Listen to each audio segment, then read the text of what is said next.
Traces of a giant ancient pyramid under the Alaskan mountains uncovered by journalists, report says. This on Sputnik News today, commenting on the alleged evidence of the Alaskan pyramids, quote-unquote.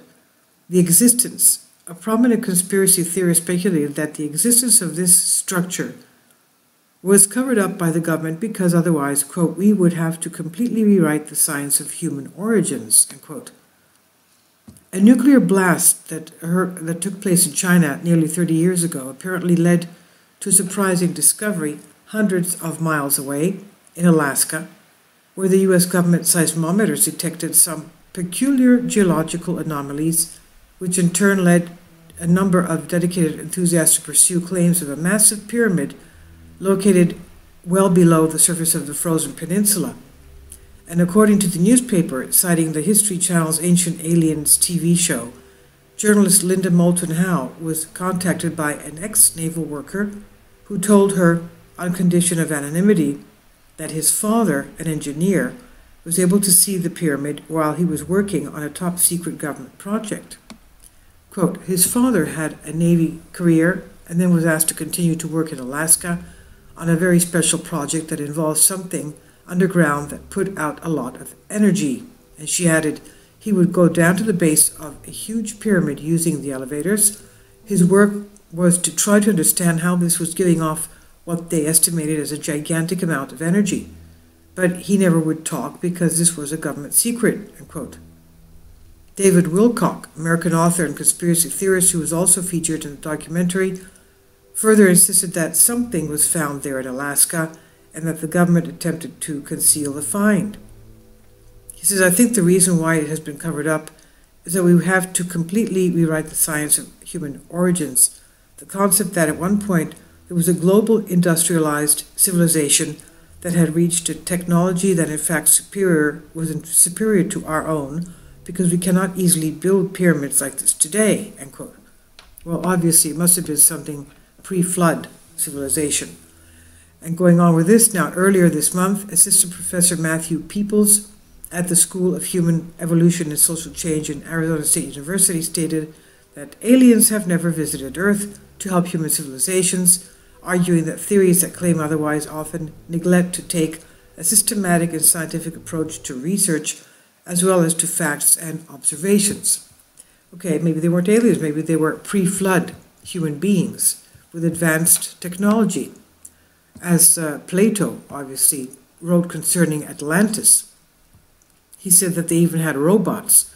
Now, according to Disclosed TV, world's oldest pyramid was discovered in Alaska, and the snow and ice at the most northern and southern parts of the world are melting at an alarming rate owing to the ongoing effects of climate change. Most people are aware of the terrible damage that this could pose for life on planet Earth, but few people are aware of the incredible opportunities this ecological disaster is presenting for archaeologists in the coldest regions of the world.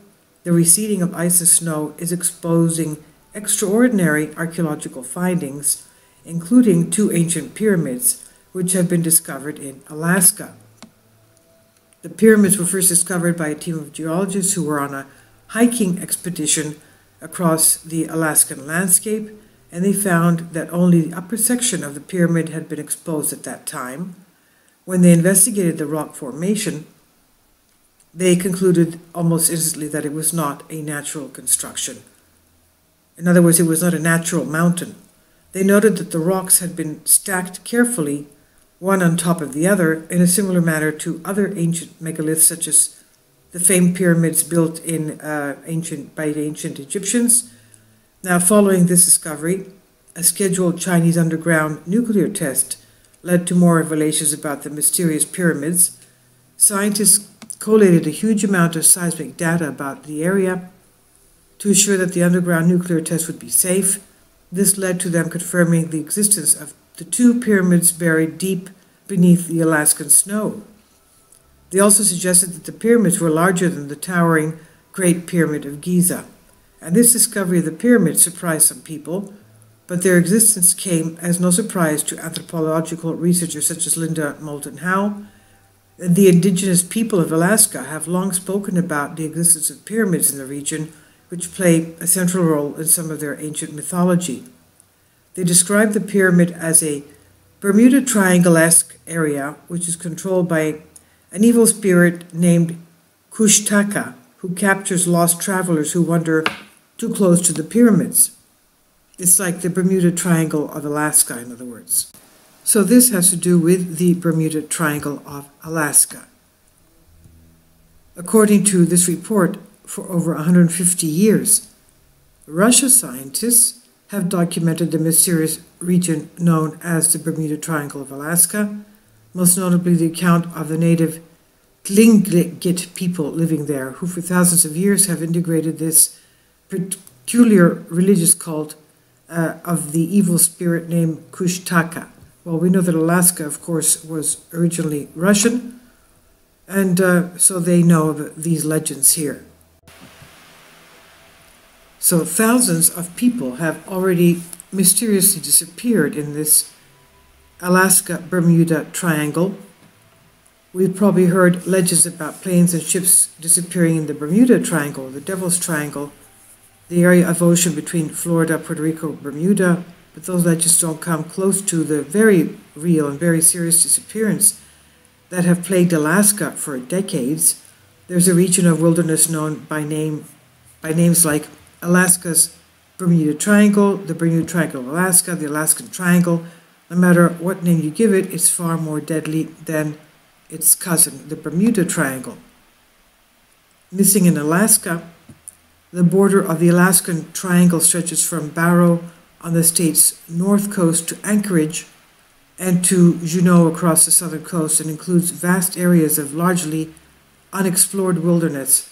Sprawling forests, icy mountain peaks, and desolate tundras are clearly not the safest place in the world, but of the hundreds of search and rescue missions conducted every year, state troopers really rarely find any traces of bodies, dead or alive. The Alaskan Triangle first received widespread attention when U.S. House Majority Leader Hale Boggs' airplane vanished somewhere between Anchorage and Juneau back in 1972. The disappearance triggered one of the country's largest ever search and rescue operations, involving 40 military aircraft, 50 civilian planes, and 39 days of searching an area of 32,000 square miles. Yet the search yielded not a shred of result. No wreckage, no debris, no human remains, nothing. The silver lining after this incident, Congress passed a law mandating the installation of emergency locator transmitters in all U.S. civilian aircraft. Now, that was not the only aircraft to be lost either. Back in 1950, a military craft with 44 passengers had disappeared without a trace, and a Cessna 340 carrying a pilot and 4 passengers vanished in 1990, never to be heard from again. Disappearances without a trace are strangely typical of cases in this region, and the cases are not rare. Since 1988, more than 16,000 people have vanished in this Alaska Triangle. 16,000 people. This contributes to the annual filing of roughly 4 missing persons report for every 1,000 people in Alaska, more than twice the national average. Now, is this natural or is this unnatural?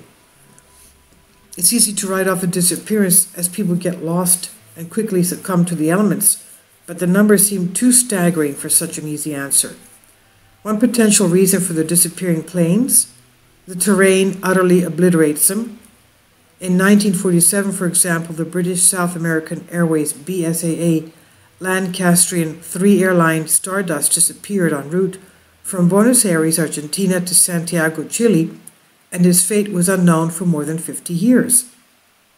2 Argentinian climbers found the plane's wreckage while ascending Mount Tupungato in 1998, and investigators conclude that the Stardust had likely crashed into a nearly vertical glacier, which caused an avalanche that buried it within minutes.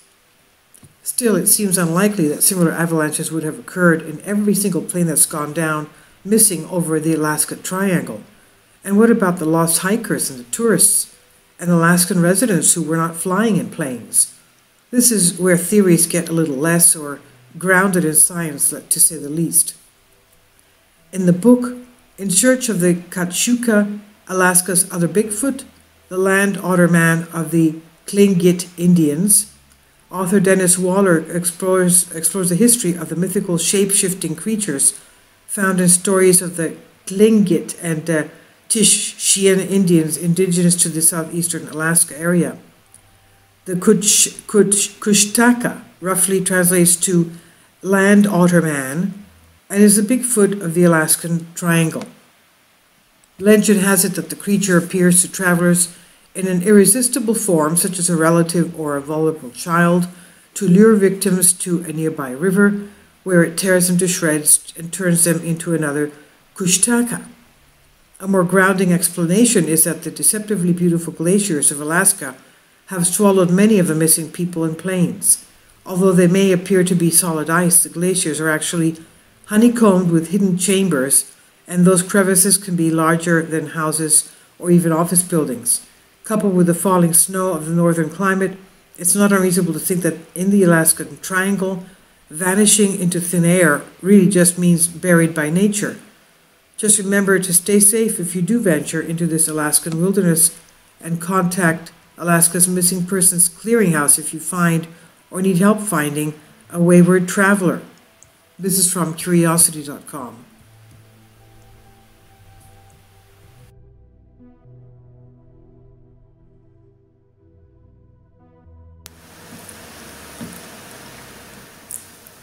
If you'd like to join me on my Patreon account, you will hear content not covered by mainstream media. These riveting stories will be based on my research, and I will state my opinions and give my personal insight on diverse and controversial subjects and world events not covered by mainstream media, and not supported by YouTube guidelines. So whatever I have on my Patreon, most of those will not be on my YouTube channel. Please consider becoming a member today. More of the most significant and important videos will be on my Patreon channel. Your support helps me to continue my research and keeps this YouTube channel alive. And we depend on your support, your generous charity, because we help economically challenged families here in Athens, Greece, in Kapota, and we also help the young generation with university tuition and the community around our church. Thank you.